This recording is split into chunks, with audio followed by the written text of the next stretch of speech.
សូមជម្រាបសួរលោកតាលោកយាយអ៊ំពូមីងបងប្អូនទាំងអស់ដែលរស់នៅក្នុងប្រទេសនិងក្រៅប្រទេសថ្ងៃនេះថ្ងៃទី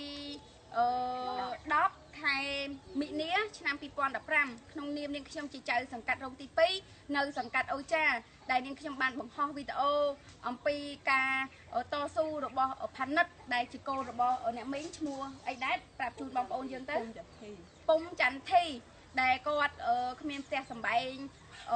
ខ្លួនឯងទេគឺគាត់ជួដីគេនៅនេះគឺជាផ្ទះដែលគាត់រស់នៅសប្តាហ៍ថ្ងៃហើយគាត់មានមុខរបរ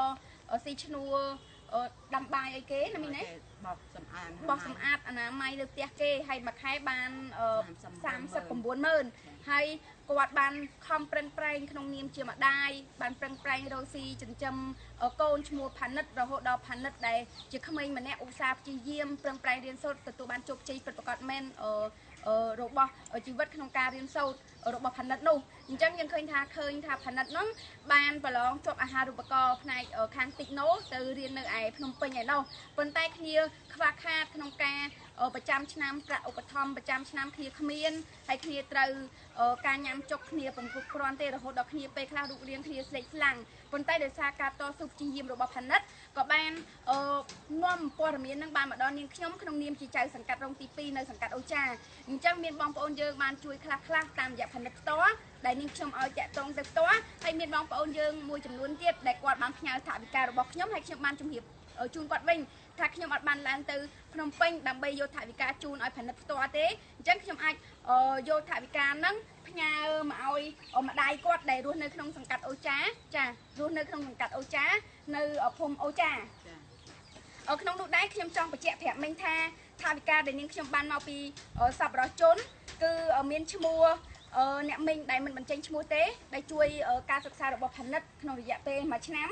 ដែលគាត់ទិញសម្ភារៈសិក្សារៀនចំនួន$200ណាអ្នកមីងណាដែលមិនបញ្ចេញឈ្មោះទេហើយអ្នកមីងដែលគាត់មិនបញ្ចេញឈ្មោះហ្នឹងគាត់តែងតែផ្ញើថវិកាតាមរយៈនាងខ្ញុំឲ្យធ្វើការងារមនុស្សធម៌ឲ្យទិញកៅអៅចែកអ្នកអត់អ្នកអីហ្នឹងហើយនេះជាថវិការបស់អ្នកមីងហើយ$50ទៀតគឺជារបស់លោកតាសូថុងដែលរស់នៅសហរដ្ឋអាមេរិកដែលគាត់បានឃើញផានិតតាមរយៈនាងខ្ញុំបង្ហោះគាត់មានចិត្តអាណិតអាសូរដល់ក្មេងដែលប្រឹងប្រែងរៀនសូត្រណាមីងណាហើយនេះជាថវិកា$50របស់លោកតាសូថុងហើយថវិកា$20ទៀតគឺរបស់យើងឈ្មោះលៀបឈ្មោះលៀបភាដែលគាត់រស់នៅសហរដ្ឋអាមេរិកនៅទីក្រុង Oregon ដែលបានផ្ញើនាងខ្ញុំឲ្យធ្វើការងារមនុស្សធម៌អញ្ចឹងជូនផានិត$20ណាមីងហើយខ្ញុំចង់បញ្ជាក់មួយទៀតថាថវិកាប៉ុណ្្នឹងឯងអស់ហើយចាព្រលីរបស់គេអស់ហើយតែចូលអញ្ចឹងមីងមានអីចាំអរគុណគឺមានអ្នកមីងដែលមិនបញ្ចេញឈ្មោះនៅសហរដ្ឋអាមេរិកចំនួន$200លោកតាសូថុងចំនួន$50និងបងអូនស្រីលៀបភាចំនួន$20អញ្ចឹងថវិកាសរុបដែលមីងទទួលបានតាមរយៈនាងខ្ញុំគឺ$270ដើម្បីផ្ញើទៅឲ្យផានិតឲ្យគ្នាមានលុយញ៉ាំចុកហើយក្នុងការរៀនសូត្រទិញសម្ភារៈសិក្សាណាមីងណាអញ្ចឹងក្នុងនាមមីងជាម្ដាយរបស់ផានិតមានអីថ្លែងអំណរគុណដល់សប្បុរសជនខ្ញុំសូមអរគុណដល់ទាំងអស់គ្នាចាហើយមានអីចង់ដែរផ្ដាំអីទៀតទេដែលគេបានជួយកូនជួយអីណាអរគុណណាស់បានជួយឲ្យគេអាយុយឺនយូររស់ស៊ីមានបានហើយផានិតខំរៀនប្រឹងប្រែងរៀនសូត្រមែនទេមីងចាខំមែនចាហើយមីងមានតែផានិតមួយណាមានតែមួយទេចាចុះក្នុងមួយខែមីងត្រូវផ្ញើទៅផានិតប្រហែលទៅ300000អញ្ចឹងទុកទៅ90000ទេទុកតែ90000ទេបងសួរដែរតែទុក90000ទេគាត់ថាអញ្ចឹងធ្វើការបានមួយខែ